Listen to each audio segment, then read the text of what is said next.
Assalamualaikum warahmatullahi wabarakatuh.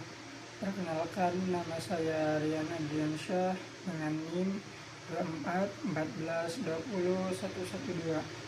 Pada video kali ini saya akan menjelaskan terkait paradigma Al-Quran tentang hukum bisnis syariah. Paradigma Al-Quran tentang hukum bisnis syariah adalah cara pandang Al-Quran dalam mengatur aktivitas ekonomi dan bisnis agar berjalan sesuai dengan nilai-nilai ketuhanan, keadilan, dan kemaslahatan manusia. Dalam Islam, bisnis tidak hanya dipandang sebagai kegiatan ekonomi semata, tapi juga sebagai bagian dari ibadah kepada Allah Subhanahu wa Ta'ala. Terdapat beberapa prinsip dalam paradigma Al-Quran tentang hukum bisnis syariah ini. Prinsip yang pertama yaitu prinsip tauhid. Untuk prinsip tauhid, Al-Quran menegaskan bahwa seluruh aktivitas manusia, termasuk bisnis, harus dilandasi dengan keimanan kepada Allah Subhanahu wa Ta'ala. Prinsip tauhid ini menempatkan Allah sebagai pemilik mutlak segala harta, sementara manusia hanya sebagai pengelola atau biasa disebut sebagai khalifah. Dijelaskan dalam Quran surat An-Nur ayat 33 yang artinya, dan berikanlah kepada mereka sebagian dari harta Allah yang telah Dia berikan kepadamu. Paradigma ini menuntut pelaku bisnis untuk jujur, amanah, dan bertanggung jawab, karena setiap transaksi akan dimintai pertanggungjawaban di hadapan Allah Subhanahu wa Ta'ala. Untuk prinsip yang kedua yaitu prinsip keadilan atau al-adl. Dalam Al-Quran melarang segala bentuk ketidakadilan dalam bisnis seperti penipuan, kecurangan, eksploitasi, dan manipulasi harga. Setiap transaksi harus memberikan manfaat yang adil bagi semua pihak. Dijelaskan dalam Quran surat Al-An'am ayat 152 yang artinya, sempurnakanlah takaran dan timbangan dengan adil.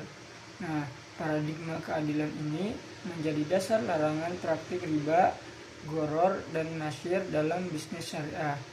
Untuk prinsip yang ketiga yaitu prinsip kehalalan dan kebaikan atau halal dan thayyib.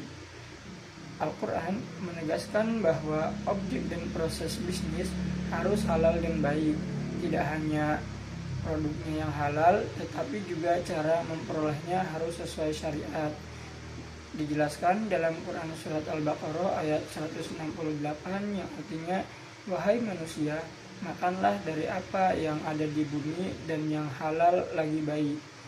Paradigma ini memastikan bahwa bisnis syariah membawa kebaikan, keberkahan, dan tidak merugikan masyarakat.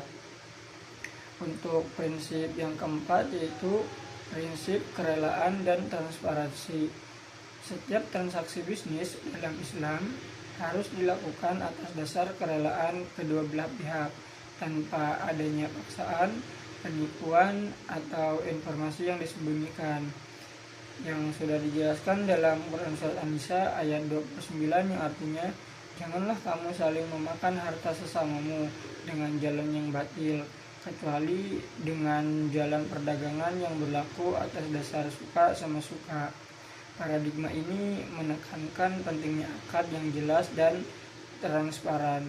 Untuk prinsip yang kelima yaitu prinsip kemaslahatan. Al-Quran memandang bisnis sebagai sarana untuk mewujudkan kesejahteraan sosial. Oleh karena itu, bisnis syariah harus memberikan manfaat luas bagi masyarakat, bukan hanya keuntungan individu. Dijelaskan dalam Quran surat Al-Maidah ayat 2 yang artinya, dan tolong menolonglah kamu dalam kebajikan dan takwa. Paradigma ini mendorong praktik bisnis yang etis, peduli sosial, dan berorientasi pada kesejahteraan umat. Untuk prinsip yang terakhir yaitu prinsip akuntabilitas dan pertanggungjawaban. Al-Quran menegaskan bahwa setiap perbuatan manusia akan dimintai pertanggungjawaban, termasuk dalam kegiatan bisnis. yang sudah dijelaskan dalam Quran surat Al-Qayyimah ayat 13, yang artinya pada hari itu manusia diberikan tentang apa yang telah dikerjakannya. Nah, paradigma ini membentuk etika bisnis yang jujur, profesional, dan bertanggung jawab. Jadi, kesimpulannya, paradigma Al-Quran tentang hukum bisnis syariat menempatkan bisnis sebagai aktivitas ibadah yang harus berlandaskan tauhid, keadilan, kehalalan, transparansi, kemaslahatan, dan akuntabilitas. Dengan paradigma ini, bisnis syariat tidak hanya bertujuan mencari keuntungan, tapi juga mewujudkan keadilan sosial dan keberkahan hidup.